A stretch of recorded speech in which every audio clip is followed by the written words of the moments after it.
அன்பும் ஆதரவும் நிறைந்த தமிழக மாணவர்களுக்கு கோல்டன் மேக்ஸின் இனிய வணக்கங்கள். நாம் இன்னைக்கு 6ஆம் வகுப்பு முதல் பருவ பாடப்புத்தகத்தில் 3ஆம் பாடமாக இருக்கிற விகிதம் மற்றும் விகித சமம் அப்படிங்கிற பாடத்திலேருந்து பயிற்சி 3.2ல் உள்ள எல்லா கணக்குகளுக்கும் ஆன்சர் பார்க்க போகிறோம். சரி, வாங்க கணக்குக்குள்ளே போகலாம். கீழ்காணும் சமான விகிதங்களில் விடுபட்ட எண்களை நிரப்புக. இதுதான் நம்மளுடைய கேள்வி. முதல் கணக்கு பாருங்க. இங்க முதல் எண் கொடுத்துருக்காங்க, இங்க முதல் எண் கொடுத்துருக்காங்க.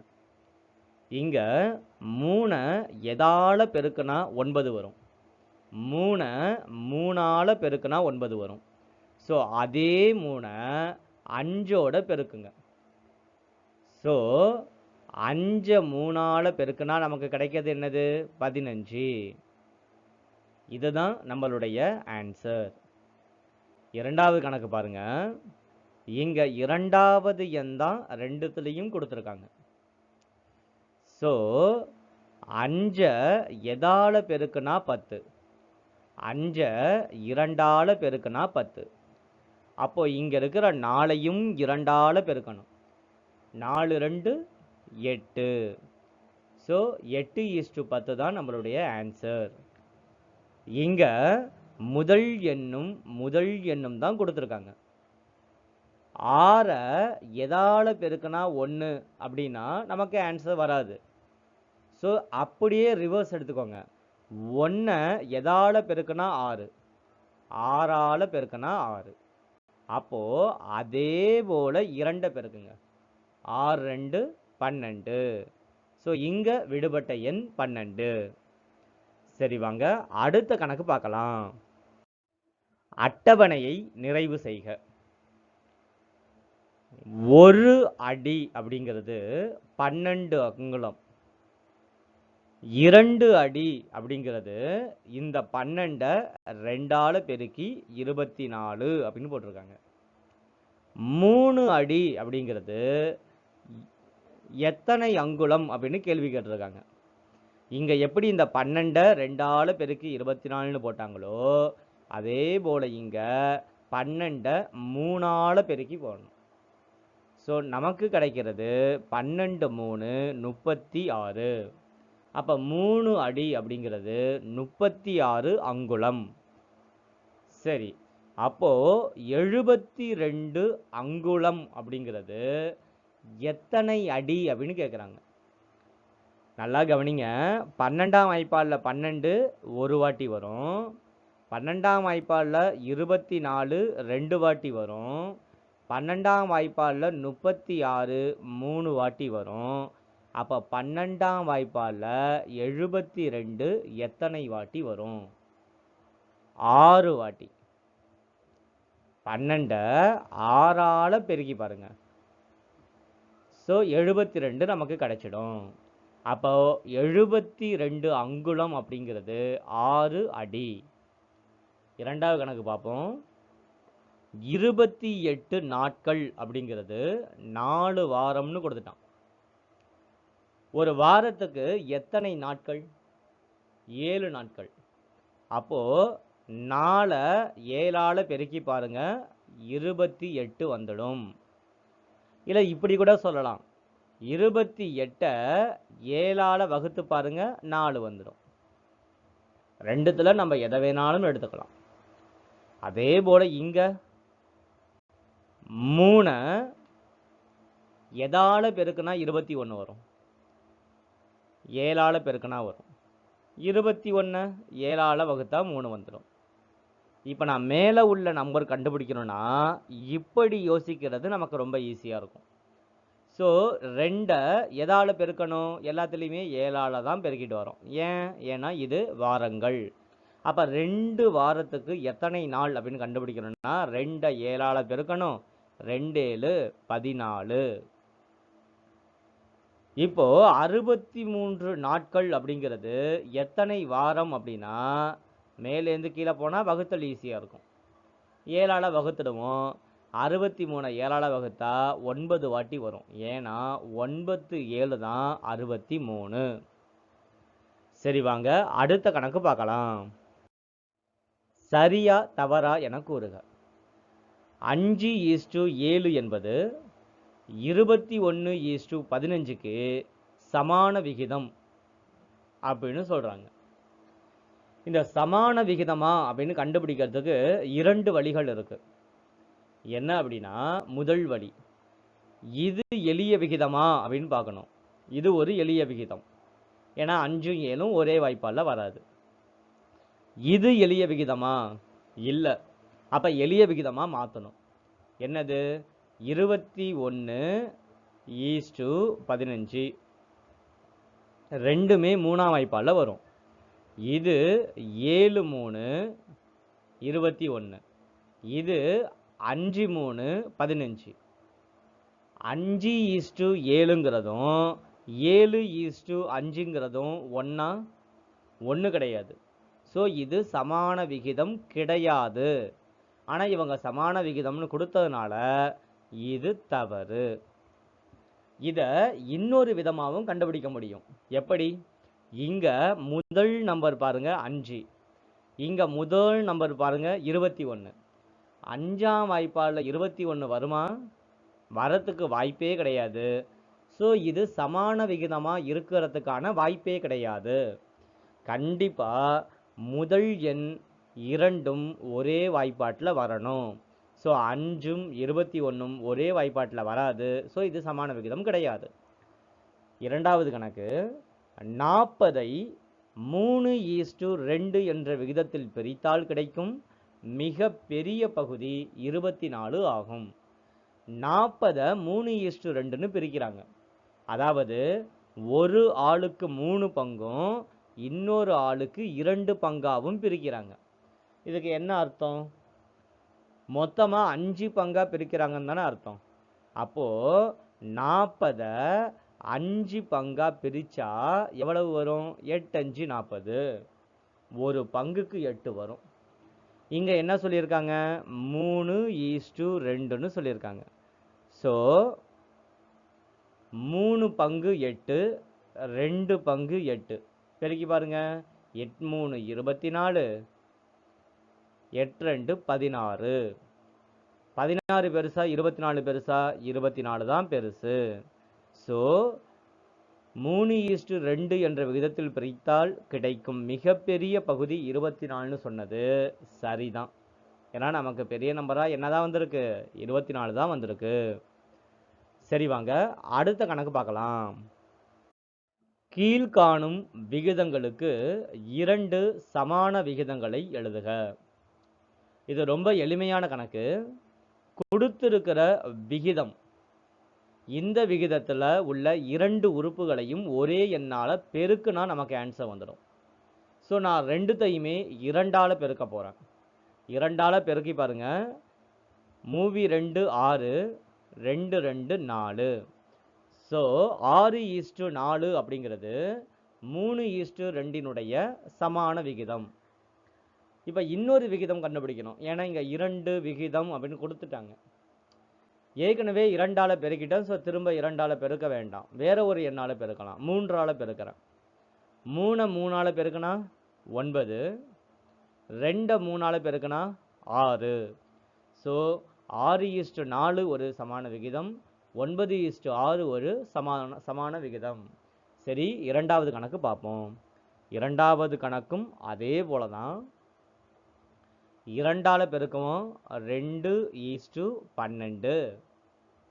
3ஆல பெருக்குவோம் 1 3 3, 6 3 18. நீங்க ஒரு விஷயம் கவனிச்சு பார்த்தீங்கன்னா தெரியும். இந்த லைன் ஃபுல்லா பாருங்க 3ஆம் வாய்ப்பாடு. இந்த லைன் ஃபுல்லா பாருங்க 2ஆம் வாய்ப்பாடு. இந்த லைன் ஃபுல்லா பாருங்க 1ஆம் வாய்ப்பாடு. இந்த லைன் ஃபுல்லா பாருங்க 3ஆம் வாய்ப்பாடு. ஸோ இதை கூட நீங்க ஒரு க்ளூவா எடுத்துக்கிட்டு இப்படி கூட இந்த கணக்கை போடலாம். இங்க 5 கொடுத்துருக்காங்க. ஸோ 5ஆம் வாய்ப்பாடு. 1 5 5, 2 5 10, 3 5 15. இங்க 4 கொடுத்துருக்காங்க. ஸோ 4ஆம் வாய்ப்பாடு. 4 2 8, 4 3 12. அப்படியே ஈஸ்ட் போட்டோம்னா நமக்கு ஆன்சர் முடிஞ்சிடுச்சு. சரி வாங்க அடுத்த கணக்கு பார்க்கலாம். கீழ்காணும் விகிதங்களில் எது பெரிய விகிதம்? எது பெரிய விகிதம் அப்படின்னு கண்டுபிடிக்கணும்னா, விகிதங்களில் உள்ள உறுப்புகள்ல இரண்டாவது உறுப்பு இருக்கு பார்த்தீங்களா, இது ரெண்டும் சமமா இருந்தா முதல் உறுப்புகள்ல எது பெருசா இருக்கோ அதுதான் பெரிய விகிதம் அப்படின்னு ரொம்ப ஈஸியா கண்டுபிடிச்சிடலாம். ஸோ இங்க இருக்கிற 5 நான் 15ஆ மாற்ற முயற்சி பண்றேன். இரண்டு பக்கமும் 3ஆல பெருக்கிக்கிட்டா 5ஆனது 15ஆ மாறிடும். வேல்யூவும் அப்படியே இருக்கும். ஸோ 4 3ஆல பெருக்கணும்னா 4 3 12, 5 3ஆல பெருக்கணும் அப்படின்னா 5 3 15. இப்போ பாருங்க, ரெண்டாவதா இருக்கிற நம்பர் ஒரே போல இருக்கு. ஸோ 12 பெருசா 8 பெருசா? 12 தான் பெருசு. அப்போ 4:5 இதுதான் நமக்கு பெரிய விகிதம். இதே கணக்க இன்னும் கொஞ்சம் ஈஸியா போடணும் அப்படின்னா, இந்த 4:5 4/5ன்னு பின்னத்துல மாத்திக்கோங்க. அதே போல 8:15 8/15ன்னு பின்னத்துல மாத்திக்கோங்க. இப்ப மேலையும் கீழையும் 3ஆல பெருக்கணும் அப்படின்னா, இந்த 4 3 12னும் 5 3 15னும் வந்துடும். இப்போ நமக்கு கீழே ரெண்டுமே 15ஆ இருக்கு. மேலே இருக்கிற எது பெருசு? இதுதான் பெருசு. ஸோ 4/5 அதாவது 4:5 தான் பெருசு அப்படின்னு கண்டுபிடிச்சிடலாம். இப்போ இங்க பாருங்க, இங்க 4 இருக்கு, இங்க 8 இருக்கு. இது ரெண்டுத்துல எது பெரிய விகிதம் அப்படின்னு கண்டுபிடிக்கணும் அப்படின்னா, இந்த 4 8ஆ மாற்றணும். 4 8ஆ மாற்றணும்னா 2ஆல பெருக்கணும். ஸோ 2 நம்பரையுமே 2ஆல பெருக்கணும். 3 2ஆல பெருக்கினா 6, 4 2ஆல பெருக்கினா 8. இங்க இருக்கிறது 7:8. இப்போ சொல்லுங்க, 6 பெருசா 7 பெருசா? 7 தான் பெருசு. ஸோ பெரியது 7:8. மூணாவது கணக்கு, இங்க 2 இருக்கு, இங்க 1 இருக்கு. ஸோ இந்த 1 2ஆ மாற்றணும். அப்போ இங்க 2ஆலையும் இங்க 2ஆலையும் பெருக்கணும். இங்க இருக்கிறது 1:2, இங்க 2 2ஆல பெருக்கினா 4, 1 2ஆல பெருக்கினா 2. இப்போ 1 பெருசா 4 பெருசா? 4 தான் பெருசு. அதனால 2:1 தான் பெரிய விகிதம். கீழ்காணும் எண்களை தேவையான விகிதத்தில் பிரிக்கவும். முதல் கணக்கு, 3:2 விகிதத்தில் 20ஐ பிரிக்கவும். 3:2 அப்படிங்கிறதுக்கு என்ன அர்த்தம்? 3 பங்குக்கு 2 பங்கு. அப்போ மொத்தமா எத்தனை? 5 பங்கு. ஸோ 20 3ஐயும் 2ஐயும் கூட்டி கிடக்கிற 5ஆல வகுக்கிறோம். 5ஆம் வாய்ப்பாடில் 4 வாட்டி 20 வரும். ஸோ 5 20, 20 5ஆல வகுத்தா கிடைக்கிறது 4. இங்க கொடுத்துருக்கிற ரேஷியோ 3:2. ஸோ 3ஐயும் 4ஆல பெருக்கணும், 2ஐயும் 4ஆல பெருக்கணும். 3 12, 4 2 8. அப்போ ஒருத்தருக்கு 12 ரூபாயும் இன்னொருத்தருக்கு 8 ரூபாயும் கிடைக்கும். இந்த 12ஐயும் 8ஐயும் கூட்டி பாருங்க, உங்களுக்கு இதே 20 வந்துடும். ஸோ 20 நாம் 12ஆகவும் 8ஆகவும் 3:2 அப்படிங்கிற விகிதத்தில் பிரிச்சிட்டோம்.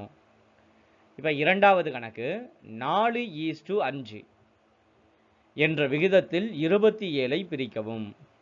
27 4 பங்காகவும் 5 பங்காகவும், அதாவது ரெண்டத்தையும் கூட்டினா மொத்தம் 9 பங்காக பிரிக்கிறோம்.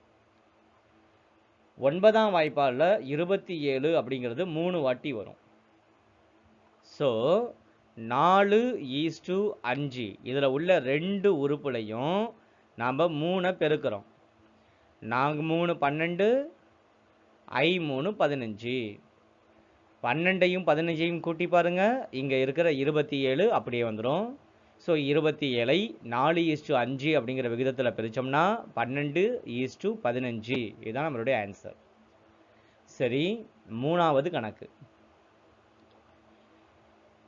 6:14 கூட்டுனா எவ்வளோ கிடைக்கும்? 20. ஸோ 20 பங்கா பிரிக்க போகிறோம். எதை? 40. 20ஆம் வாய்ப்பால் 40 அப்படிங்கிறது 2 வாட்டி வரும். ஸோ 6ஐயும் 14ஐயும் 2ஆல் பெருக்கணும். 6 2 12, 14 2 28. 28 12 கூட்டி பாருங்க, 40 வந்துடும். ஸோ 40ஐ 6:14 அப்படிங்கிற விகிதத்தில் பிரித்தோம்னா ஒருத்தருக்கு 12 ரூபாயும் இன்னொருத்தருக்கு 28 ரூபாயும் கிடைக்கும். சரி, வாங்க அடுத்த கணக்கு பார்க்கலாம். ஓர் குடும்பத்தில் மாத செலவுகளில் மல்லிகைக்கும் காய்கறிக்கும் ஆகும் செலவுகளினுடைய விகிதம் 3:2. இவை இரண்டிற்கும் ஒரு மாதத்திற்கு 4000 ஒதுக்கப்பட்டால் மல்லிகை, காய்கறி ஆகியவற்றுக்காகும் செலவுகளை காண்க. இங்க மல்லிகைக்கும் காய்கறிக்கும் உள்ள விகிதம் 3:2. ஸோ 3 2 மொத்தம் 5 பங்கா இந்த தொகையை முதல்ல பிரிக்கணும். அப்போ 4000 ரூபாயை 5ஆல் வகுக்கணும். வகுத்தா 8 5 40. பாக்கி இருக்கிற 2 0 அப்படியே இங்க வந்துடும். ஒரு பங்கு செலவுங்கிறது 800 ரூபாய். இப்போ நம்ம என்ன கண்டுபிடிக்கணும்? மல்லிகைக்கான செலவு. மல்லிகைங்கிறது எத்தனை பங்கு? 3 பங்கு. ஸோ 800 3 தேவை. 8 3 24 2 0. ஸோ மல்லிகைக்காகும் செலவு 2400 ரூபாய். இப்போ காய்கறிக்கு ஆகும் செலவை கண்டுபிடிக்கணும். காய்கறிக்கு ஆகிற செலவை கண்டுபிடிக்கிறதுக்கு 2 முறை இப்போ இருக்கு. என்ன அப்படின்னா, மொத்த பணம் எவ்வளவு? 4000. இந்த 4000லேருந்து இங்க உள்ள 2400 கழிச்சிட்டாலும் நமக்கு காய்கறிக்கான அமௌண்ட் கிடைச்சிடும். இல்லைனா எப்போதும் போல 800 2 பங்கு அப்படின்னு நம்ம பெருக்கணும். அப்படின்னா 8 2 16. ஸோ 1600 அப்படிங்கிறது கிடைச்சிடும். 4000லேருந்து 2400 கழிச்சாலும் இதே 1600 தான் கிடைக்கும். அதே போல் 2 பங்கு அப்படிங்கிறனால 800 2ஆல் பெருக்கினாலும் நமக்கு அதே 1600 தான் கிடைக்கும்.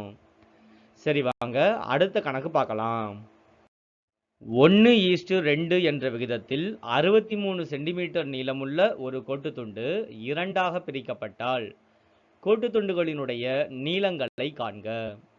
இங்க 1:2, அதாவது 1ஐயும் 2ஐயும் கூட்டுனா 3, மொத்தம் 3 பங்கா இந்த 63 பிரிக்கிறோம். 63 3ஆல் வகுத்தா 2 3 6 1 3 3. ஸோ 21. அப்போ 1:2 அப்படிங்கிற இந்த அளவை 2 பக்கமும் 21ஆல் பெருக்கிறேன். ஓர் 21 21, 2 21 42. ஸோ நம்மளுடைய கோட்டுத்துண்டின் நீளங்கள், ஒரு கோட்டுத்துண்டினுடைய நீளம் 21 சென்டிமீட்டர், இன்னொரு கோட்டுத்துண்டினுடைய நீளம் 42 சென்டிமீட்டர். சரி, வாங்க அடுத்த கணக்கு பார்க்கலாம். 2:3 மற்றும் 4:- ஆகியவற்றை சமமான விகிதங்கள் எனில் விடுபட்ட உறுப்பு என்ன? இங்க 2 விகிதத்திலையும் முதல் எண் இருக்கு. 2ங்கிறது இங்க 4ஆ மாறி இருக்கு. 2 4ஆ மாறுறதுக்கு எதால பெருக்கணும்? 2ஆல் பெருக்கணும். ஸோ 3ஐயும் 2ஆல் பெருக்கணும். 3 2 6. ஸோ நம்மளுடைய ஆன்சர் 6. சரி, வாங்க அடுத்த கணக்கு பார்ப்போம். 4:7 சமான விகிதமானது. சமான விகிதம் கண்டுபிடிக்கணும். இந்த கணக்கை 2 வகையாக போடலாம். 4:6 7. 4 2ஆல பெருக்குனா 8, 7 2ஆல பெருக்குனா 14. 4 3ஆல பெருக்குனா 12, 7 3ஆல பெருக்குனா 21. ஸோ 12:21 இங்க இருக்கு. ஸோ 12:21 தான் நம்மளுடைய ஆன்சர். இல்லைனா இன்னொரு வழியும் இதுக்கு இருக்கு. இங்க பாருங்க 4. அப்போ முதல் எண் எல்லாமே 4ஆம் வாய்ப்பாட்டில் வரக்கூடிய எண்ணா இருக்கணும். ஸோ இங்க பாருங்க முதல் எண் 4ஆம் வாய்ப்பாட்டில் வரல. இங்க பாருங்க முதல் எண் 4ஆம் வாய்ப்பாட்டில் வரல. இங்க உள்ள எண் 4ஆம் வாய்ப்பாட்டில் வரும், இங்க உள்ள எண்ணும் 4ஆம் வாய்ப்பாட்டில் வரும். ஸோ 2ஆம் எண் எடுத்துக்கிறேன். 2ஆம் எண் 7ஆம் வாய்ப்பாட்டில் வரணும். 15 7ஆம் வாய்ப்பாட்டில் வராது. ஸோ இது நம்ம ஆன்சர் கிடையாது. 21 7ஆம் வாய்ப்பாட்டில் வரும். ஸோ இதுதான் நம்மளுடைய ஆன்சர். இந்த கணக்கை இப்படியும் போடலாம். சரி, வாங்க அடுத்த கணக்கு பார்க்கலாம். 16/24க்கு எது சமான விகிதம் அல்ல? இதுதான் நம்மளுடைய கேள்வி. முதல்ல நாம் இதற்கு 16/24க்கு எளிய விகிதம் கண்டுபிடிச்சிட்டோம்னா சமான விகிதம் கண்டுபிடிக்கிறது ரொம்ப எளிமையாக இருக்கும். ஸோ ரெண்டுமே 8ஆம் வாய்ப்பாட்டில் வரும். 8ஆல் அடிக்கிறேன். 8 2 16, 8 3 24. ஸோ 2/3. இந்த 2/3 எதால பெருக்குனா இது வரும் அப்படின்னு யோசிச்சு பாருங்க. இப்போ 2 எதால பெருக்குனா 6 வரும், 3ஆல. அப்போ ரெண்டுத்தையுமே 3ஆல பெருக்கி பாருங்க. 3ஆல பெருக்குனா நமக்கு 2 3 6 3 9 வந்துடும். ஸோ இது நம்மளுடைய ஆன்சர் கிடையாது. அதே போல் 2 எதால பெருக்குனா 12 வரும் பாருங்க, 6ஆல. ஸோ 6ஆல பெருக்கணும் அப்படின்னா 6 2 12, 6 3 18. ஸோ இது வருது. அப்போ இது நம்மளுடைய ஆன்சர் கிடையாது. 2 எதால பெருக்குனா 10 வரும் பாருங்க, 5ஆல. ஸோ 5ஆல பெருக்கி பாருங்க, I 2 10, கீழேயும் 5ஆல பெருக்கணும், I 3 15. ஸோ 10/15 வருது. ஸோ இது நம்மளுடைய ஆன்சர் கிடையாது. 2 எதால பெருக்குனா 20 வரும் பாருங்க, 10ஆல. ஸோ 2 10ஆல பெருக்குனா 20, 3 10ஆல பெருக்குனா 30. ஸோ 20/30 தான் நமக்கு ஆன்சர் வரணும். ஆனால் இங்கே 20/28ன்னு வந்திருக்கு. ஸோ இது என்ன கிடையாது அப்படின்னா சமான விகிதம் கிடையாது. சரி, வாங்க அடுத்த கணக்கு பார்க்கலாம். ரூபாய் 1600ஐ A மற்றும் B என்ற இரு நபருக்கு 3:5 என்ற விகிதத்தில் பிரித்து கொடுத்தால் Bக்கு கிடைக்கும் தொகை என்ன? இங்க 3:5 அப்படிங்கிற விகிதத்தில் பிரிக்கிறாங்க. அப்போ 3 பங்கு 5 பங்கு, 3ஐயும் 5ஐயும் கூட்டினா 8 பங்கு. ஸோ 1600 8ஆல வகுக்கிறோம். 8 2 16. ஸோ ஒரு பங்குக்கு 200 ரூபாய். நமக்கு B மட்டும் கண்டுபிடிச்சா போதும். ஸோ B எங்கே இருக்குது? இங்கே இருக்குது, 5. அப்போது 200 அப்படிங்கிறது ஒரு பங்கு. அப்போ 5 தடவை 200 கொடுத்தா நமக்கு எவ்வளோ கிடைக்கும்? I 2 10, 2 0 போட்டுக்கலாம். ஸோ நமக்கு கிடைக்கக்கூடிய தொகை 1000 ரூபாய். ஸோ 1000 தான் பிக்கு கிடைக்கும் தொகை. இவ்வளோதாங்க. இந்த பயிற்சியில் உள்ள எல்லா கணக்குகளுமே சமான விகிதத்தை மையப்படுத்தி வந்திருக்கு. சமான விகிதம் அப்படிங்கிறதுல எளிய விகிதமும் கலந்துருக்கிறதுனால கண்டிப்பாக எளிய விகிதமும் தெரிஞ்சுக்கிட்டு இந்த கணக்குகளை போடும்போது இன்னும் கொஞ்சம் நமக்கு எளிமையாக இருக்கும். இதே போன்ற வீடியோ உங்களுக்கு ரெகுலராக கிடைக்கணும் அப்படின்னா மறக்காமல் நம்மளுடைய சேனலை சப்ஸ்கிரைப் பண்ணிவிடுங்க. கூடவே அந்த பெல் பட்டனையும் கிளிக் பண்ணிவிடுங்க. அப்போ தான் உங்களுக்கு வீடியோ உடனுக்குடன் கிடச்சிக்கிட்டே இருக்கும். இந்த வீடியோ உங்களுக்கு பிடிச்சிருந்தா ஒரு லைக் பண்ணுங்கள், உங்களுடைய நண்பர்களுக்கு ஷேர் பண்ணுங்கள்.